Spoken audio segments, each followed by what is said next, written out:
Hello and welcome to my review of the Mor Deythan Strike Squad for Raven Guard for Warhammer, the Horus Heresy from Games Workshop. Now, a set of these 5 Space Marines will cost you £52.50. It's a multi-part resin kit. I think it consists of about 40 parts if each Space Marine consists of 8 and also includes the 5 32mm bases. Now, on Games Workshop's web store at the moment, they are temporarily out of stock, which is a bit of a shame, but this is the first of a number of Raven Guard videos for the channel. It's one of my main 6 legions that I'm collecting for Horus Heresy. So far I've covered Dark Angels extensively, Word Bearers extensively. This is the next legion, Raven Guard. So the theme is loyalist, traitor, and you know, in that order. So the next legion I'll be covering quite soon actually will be Death Guard. But anyway, let's have a look at these miniatures. The format of this review is normal. We'll have a look at them up close. We'll go through the spare parts. There aren't any spare parts in this set. It is a WYSIWYG set, so what you see is what you get. So we'll go straight into some comparisons. The only comparisons I can give you is with the Dark Furies and a couple of other Horus Heresy minis. I haven't built Corax yet by the time of this recording. I hope to build him very soon. Then at the end of the video, I'll go through all of their rules found in the Liber Astartes Loyalist Legiones Astartes Army book. So let's have a look at these minis up close. This Mor Deythan Strike Squad has been around, these Space Marines have been around since, you know, way before the new plastic Mark 6s that came out you know, a couple of years ago in 2022. However, their sizes are similar, easily integrate with your Mark 6s. One of the reasons why they can do this is you've got one of the Mor Deythan stud on kind of a big tactical pillar rock thing, and then you've got 2 that are kind of walking forwards, so they're a bit shorter than the standard Mark 6 standing stoically, and then 2 of them are actually in a crouch position. Let's have a look at them. There isn't really a leader as such, but I'm just nominating this as the first model to look at. So here we go. This is one of them. Fair amount of detail on these Raven Guard. The power plants are fine, the cloaks are good. The one thing I will say is, you know, all of these might suffer from bendy barrel syndrome, which is just a thing I've made up. But basically, your barrel of your gun might be off on a slight bend. Some are straighter than others, I think you'll agree. But these in particular, seeing as they are ballistic weapons, you might want to straighten those barrels out. You can easily do that. Don't, you know, bend it just with your fingers dry. Add a bit of warmth to it first with a hairdryer or a hot air gun, whatever you've got, really. You will need to clip off the triggers on all of them so that they sit onto the firing hand. They're all firing with their right hand. And what that means though is, because it's like the old school way of putting bolt guns onto hands that are gripping and hands that are firing, you're going to be limited in terms of the angle of the weapon. It's just going to sit one way. You can't manipulate it too much on its axes, if that all makes sense. Sorry to confuse people. You've got the helmets, which are pretty cool. There are differences in them, and you can put the different heads on any of those. All of the shoulder pads, shoulder pauldrons are the same. I think I might have overestimated the number of parts. Quite possibly there are less than 8 parts. There might only be 6 parts because I'm thinking that maybe these are separate parts, like the arm itself and that shoulder pauldron, but I think they're baked in. But yeah, that's this one. First of all, looks quite cool. He's stud. We'll keep with the standing ones to begin with. So then we've got this one, kind of running forward actually. got a bit of a gait on him.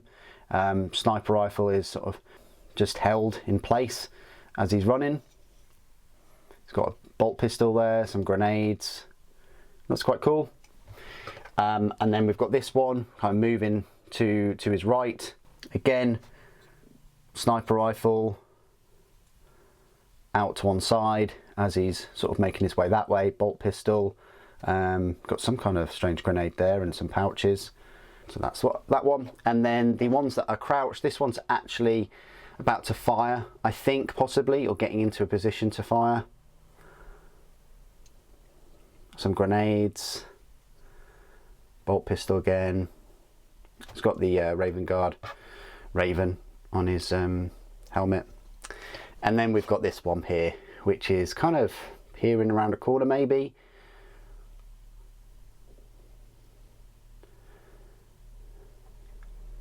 Yeah, so that's that one. So nice looking sort of sniper squad, although they're ordained in Raven Guard icons and things. If you painted them like a different legion or different chapter, you could proxy them as sort of snipers for your scouts. Mine are just going to be for the Raven Guard though. So no spare parts, so we'll get straight into the size comparisons then. The only comparison I can give you with some other Raven Guard units or unit is just with the Dark Fury, because as I say, I haven't built Corax or the Contemptor and things like that, and they work very well. The shoulder pauldrons or shoulder pads are very similar. You know, they've got part of the Mark 6, they've got the beakies, they've got the studs on their left shoulder pauldrons. That's where they stand up to those. The Dark Furies definitely have more of a presence because of the jump packs and the wings, but they do share a fair amount of aesthetics. So that's where they sort of match up, and they go quite well. Compared to actual Mark 6s and Mark 3s, I'll just show you Mark 6s first of all. So here's a Mark 6, and this is what I was talking about earlier. If anything, I would probably say this resin one is a little bit taller. So I hope that's put away your fears that the new plastic Mark 6s are you know, incredibly bigger than these resin models. They will go very well. If you're picking up some plastic Mark 6s and you've already got these, or you're thinking about getting these Raven Guard Mor Deythan, then they're going to work very well, as you can see, size-wise. Mark 3, just because, similar story really. I'd probably say the Mark 3 is a little bit taller, but he is in maybe more of an upright position. The gait, he's got a very acute gait there when he's walking. And the plastic power plant is just a little bit higher, and that spike makes him look a bit taller too. Compared to like a Contemptor, I mean, I've got a number of Contemptors, but here is the one I normally do the comparisons with. That's where they stand up. And then final comparison, just with some, you know, 40k minis.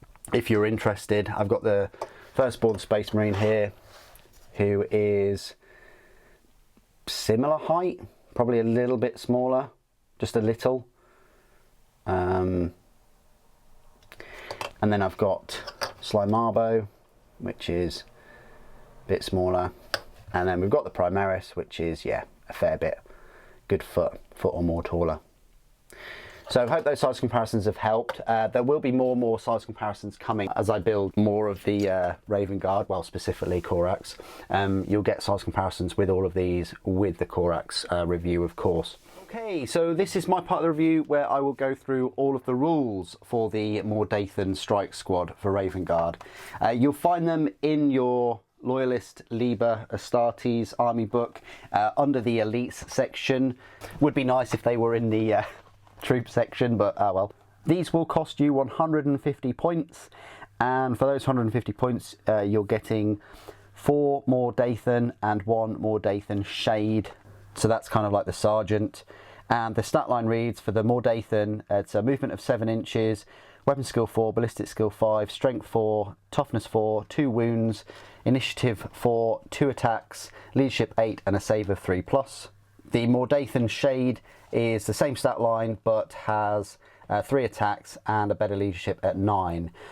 If we were to compare that to standard Space Marines in Horus Heresy, you'll find that the Mor Deythan have a better ballistic skill at 5 and 1 extra wound at 2. They also have 1 extra attack at 2 and a better leadership at 8. The Mor Deythan squad may take up to 5 additional Mor Deythan at 25 points each. That's a good saving there of 25 points if you were to bump up the unit to 10, which I probably would suggest you do, because they are going to be a bit of a target. So their war gear, they're equipped with power armor, a bolt pistol, chainsword, Astartes shotgun, frag grenades, crack grenades, shroud bombs. Unit type, Mor Deythan infantry skirmish, and the Mor Deythan shade is an infantry character skirmish. Special rules, Legiones Astartes Raven Guard, Relentless, Scout and Fatal Strike. Dedicated transport, a Mor Deythan squad may choose a Legion Rhino transport or Legion Storm Eagle as a dedicated transport. It does not use up an additional force organisation slot, but its points cost must be paid for as part of the army. So that's very interesting that this unit can take a Storm Eagle as a dedicated transport. Typically a Storm Eagle would take up a fast attack slot. Any model in the unit may exchange its chainsword for one of the following: power weapon at 10 points or charnable weapon at 10 points. Any model in the unit may exchange its Astartes shotgun for one of the following: Nemesis Bolter for 5 points, Magna Combi Weapon for 10, Minor Combi Weapon for 5. For every 3 models in the unit, 1 model may exchange its Astartes shotgun for one of the following: Volkite Charger for 5, Flamer for 5, Melter Gun for 15, Plasma Gun for 10, Plasma Pistol for 10, Missile Launcher with frag and crack missiles for 15.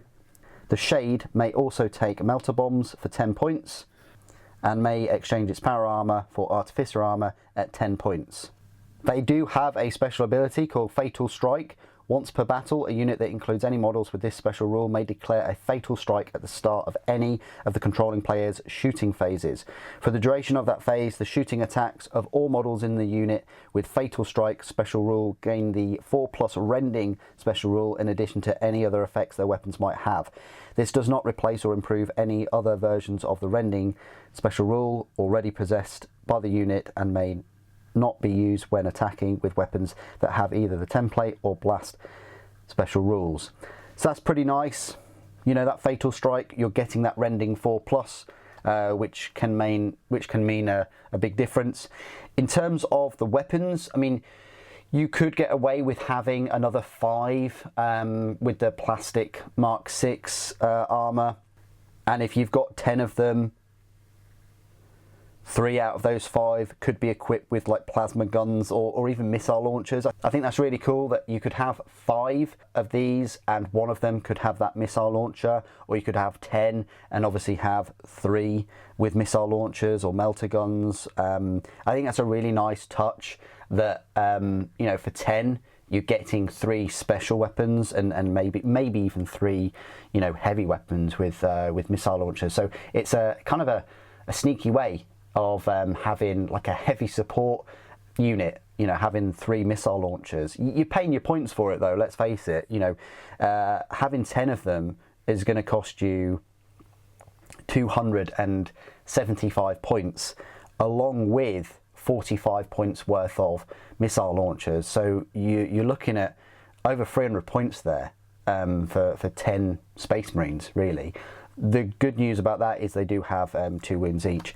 The one thing I will say, which I would have preferred them to have, is some kind of better cloak, maybe. I get that they've got the Fatal Strike, that's really nice, but their cloaks, it would have been great if they had an invulnerable save of like 6+ or 5+, just something like that, just to beef up their survivability a little bit more. I think it's great that they can take a Rhino or even a Storm Eagle as their dedicated transport. And what they're equipped with there, I would say, are Nemesis Bolters. Now, you have to pay, you know, extra for them. They only come with Astartes shotguns, which I don't think you can get Astartes shotguns for these. But the Nemesis Bolter rules is they're a range of 72 inches, strength 5, AP 5, heavy 1, rending 5+, sniper and pinning. So they're already getting that 5+ rending, which is nice.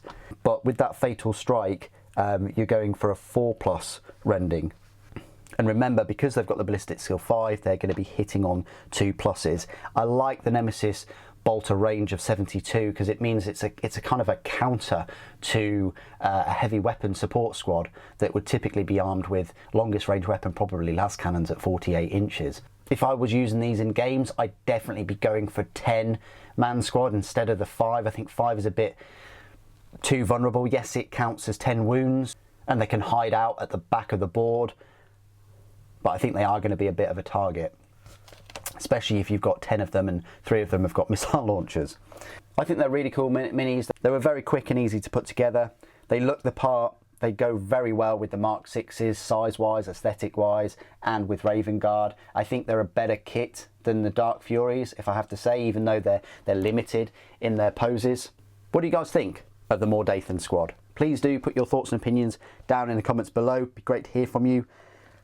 Thank you for watching. The Emperor Protects.